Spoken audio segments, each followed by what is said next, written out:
2220 the Crescent. So you've got a little storeroom at the front here with your meter box. Internal laundry just here, European doors. Really large space, stone bench tops, dishwasher, electric cooking, and a little pantry just here. The highlight of the unit is this main living space and that balcony, which we'll get to in a moment. Nice big bedroom with sliding built-in robe. Bathroom,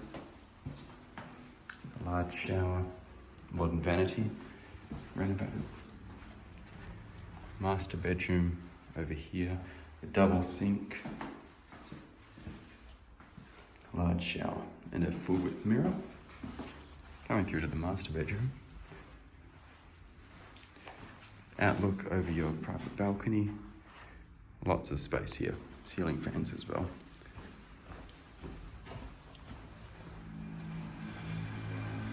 Split cycle aircon, your TV antennas on the wall, and a very big balcony.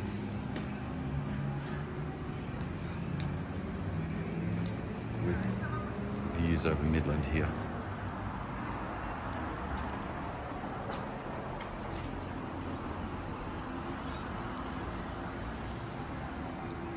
That's 2220 the Crescent.